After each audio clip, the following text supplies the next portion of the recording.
दीगर इलाकों में भी जो लाइन ऑफ कंट्रोल के बाकी एरियाज है, पीर पंचाल बेल्ट है, ज़रा उस तरफ से भी कुछ तस्वीरें आपको दिखाएंगे। सावजिया सेक्टर जहां पर इन दिनों साथ साथ साफ सफाई का काम भी शुरू हुआ। गगड़िया वो बेल्ट जहां पर पाकिस्तानी गोलाबारी से माजी में काफ़ी नुकसान हुआ, सबसे ज़्यादा जानी इस इलाके में गई और इस इलाके के अंदर इस वक्त फिर से इस पुरतनाव सूरत हाल के बीच बेचैनी ज़रूर है, लेकिन मकामी लोगों के मुताबिक अगर सूरत हाल ऐसी बनती है जहाँ पर अफवाज आमने सामने आती हैं तो वो तमाम इदारों, ज़िम्मेदारान या फ़ौज के साथ खड़े रहेंगे। मुख्तलिफ इलाकों के अंदर जहाँ पर 4 बरसों के दौरान यहाँ पर भी खामोशी रही, इन बंकरों को एक तरह से लोग भूल गए थे, लेकिन दोबारा उस वक्त जब भारत पाकिस्तान के मुसलसल 22 तारीख के बाद जो सूरत हाल बनी, अब लोगों की जानिब से जो मामूल की सरगर्मियाँ हैं वो और तेज़ कर दी गई हैं ताकि आइंदा दिनों के लिए तैयारी की जा सके। इरफान मुगल ने चंद लोगों से बात की जहाँ पर बेसिक फैसिलिटीज़, ये जो बुनियादी ज़रूरियात और बंकरों पर ख़ास तौर से तवज्जो दी जा रही है। पहलगाम दहशतगर्दाना हमले के बाद पूरे मुल्क में गम और गुस्से की लहर है और जिसको देखते हुए इस वक्त हिंदुस्तान और पाकिस्तान में जो है वो तनाज़े का माहौल बना हुआ है। वहीं सरहदों पर भी जो है वो कशीदगी का माहौल है। इस वक्त हम ज़िला पुंछ की तहसील मंडी के सरहदी इलाका सावची में मौजूद है और मेरे पीछे आप देख सकते हैं ये फेंसिंग लाइन यहाँ पर जो है वो लगी हुई है। ये इलाका जो है LOC लाइन ऑफ कंट्रोल जो है वो 0 पॉइंट पर है और इस वक्त हम 0 पॉइंट से आपको ये रिपोर्ट दिखा रहे हैं कि इस वक्त जो है किस तरीके के हालात जो है वो LOC पर बने हुए हैं और यहाँ के लोगों की जो है वो किस तरीके से तैयार हैं फौज का साथ देने के लिए और कोई भी हंगामी सूरत हाल अगर पैदा होती है तो यहाँ के लोग जो है वो किस तरीके से फौज का साथ देंगे। क्योंकि इससे कबल भी यहाँ के लोगों ने दुश्मन मुल्क के जो है वो हर नापाक अज़ाइम को नाकाम बनाने के लिए हर मुमकिन कोशिश की है और फौज का साथ दिया और इसके आगे जो है अगर अब कोई भी हंगामी सूरत हाल पैदा होती है या जंगी सूरत हाल पैदा होती है तो यहाँ के इलाका के लोग नौजवान जो है वो किस तरीके से फौज के साथ खड़े होंगे और अपने मुल्क के लिए जो है वो कुर्बानियाँ पेश करेंगे। हमारे साथ यहाँ के नौजवान मौजूद हैं, इनसे हम बात करने की कोशिश करेंगे। जो भी इनिशिएटिव हमारी भारत सरकार ने लिया उसका हम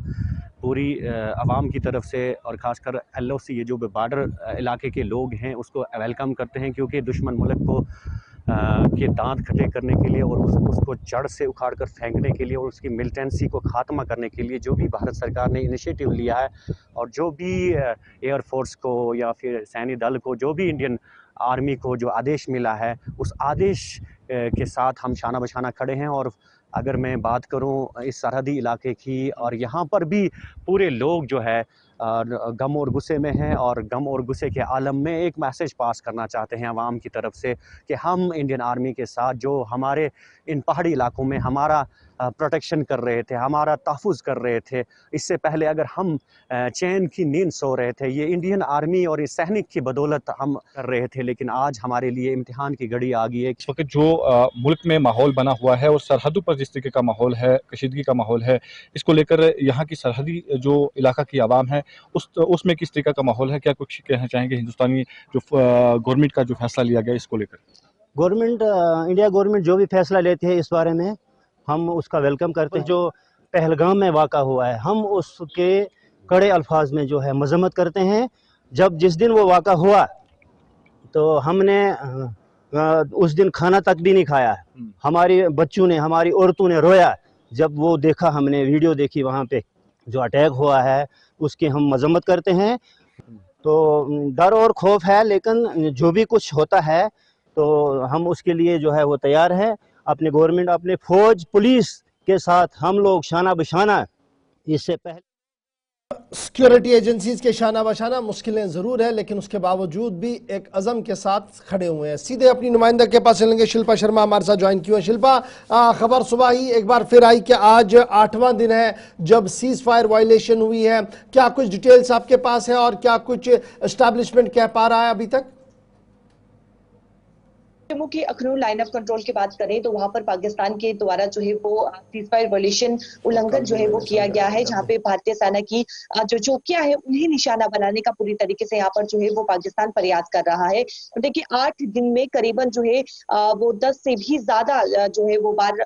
सीजफायर वायलेशन जो है वो पाकिस्तान करते हुए नजर आ रहा है। लगातार पाकिस्तान कहीं न कहीं बौखलाया हुआ है और भारतीय सेना की चौकियों पर जो है वो इस समय निशाना बना रहा है। देखिए आसपास के अगर मैं जो लाइन ऑफ कंट्रोल के लगते इलाके हैं वहां के लोगों की बात करूं तो लोग इस समय काफी ज्यादा जो है कहीं न कहीं डर का माहौल भी देखने को मिल रहा है, लेकिन वो पूरी तरीके से उनका कहना है कि वो भारतीय सेना के साथ है और अगर किसी प्रकार की कोई भी स्थिति ऐसी घटना जो है वो उत्पन्न होती है या फिर घटना जो है वो यानी कि स्थिति बनती है तो वो पूरी तरीके से तैयार है और भारतीय सेना के साथ जो है वो कंधे से कंधा मिलाकर जो है वो उनके साथ जो है वो तैयार रहेंगे। देखिए लगातार जिस प्रकार से पाकिस्तान जो है वो कहीं न कहीं उत्साह रहा है कि भारतीय सेना जो है वो वहां से प्रयास करे यानी कि उकसाने की यहाँ पर जो है वो पाकिस्तान कोशिश कर रहा है क्योंकि करीबन 8 दिन हो ठीक चुका है है जी। और 8 शिल्पा दिन से आप डर बने से रहेंगे भी- हमारे साथ। जमशीद मलिक के पास भी चलेंगे कि पुंछ नौशहरा और ये पूरा सेक्टर जो है यहाँ पर भी गोलीबारी का सिलसिला हुआ है। जमशीद जरा अपडेट करें, क्या कुछ डिटेल्स आपके पास है, क्या गोलियों का तबादला थम चुका है और ये जो खबर आ रही है कि सिक्योरिटी एजेंसियां काफी हाई अलर्ट पर और अब सर्च भी साथ साथ चलाया जा रहा है ताकि किसी तरीके से कोई दरअंदाजी ना हो पाए? और बिल्कुल लाइन ऑफ कंट्रोल पर जहां राजौरी पुंछ की बात करें, क्योंकि दोनों मुल्कों के दरमियान ना जंग माहिदे के बाद हालात काफी बेहतर हुए थे, मगर पहलगाम हमले के बाद दोनों ममालिक में दरमियान एक बार फिर हालात काफी कशीदा हुए, जिसकी कशीदगी अब लाइन ऑफ कंट्रोल पर देखने को मिल रही है, जहां पाकिस्तान की तरफ से अब लगातार शेलिंग का सिलसिला देखने को मिल रहा है। हालांकि पिछले 2 या 2.5 सालों से जब से दोनों ममालिक के दरमियान ना जंग माहिदा हुए से लोगों ने राहत की सांस ली थी। बिल्कुल वो लोग जो इस वक्त लाइन ऑफ कंट्रोल के नजदीक खेती बाड़ी करते नजर आते थे, मगर लगातार जिस तरह पाकिस्तान की तरफ से शेलिंग का सिलसिला शुरू हुआ, इससे लोगों के अंदर दहशत भी जरूर देखने को मिल रही है, मगर जिस तरह के हालात बने हुए में कशीदगी में इजाफा ही देखने को मिल रहा है, क्योंकि जिस तरह पाकिस्तान की तरफ से शेलिंग की जा रही है इसमें कशीदगी में दिन ब दिन बढ़ती ही देखने को मिल रही है, जिसके चलते लोगों के अंदर भी डर जरूर देखने को मिल रहा है। लोग भी चाहते हैं अब कि ये कशीदगी कम हो या आर पार एक बार कोई ना कोई फैसला किया जाए। जी गौर। जमशीद मलिक हमारे साथ ज्वाइन करने के लिए, शिल्पा शर्मा हमारे साथ ज्वाइन करने के लिए। फिलहाल खबर कुपवारा, बारामूला, पुंछ, नौशहरा और अखनूर सेक्टर के अंदर एक बार फिर नाजंग मुआहिदे की खिलाफवर्जी की गई है। छोटे हथियारों का इस्तेमाल किया गया है जिसका जवाब भी दिया गया है और उसके साथ साथ सरहदों पर किस तरीके से अवाम भी तैयार है और फौज के साथ शाना बशाना और हुकूमती इदारों के फैसलों के साथ खड़े होते हुए नजर आ रही है। इसके बाद जरा बात करते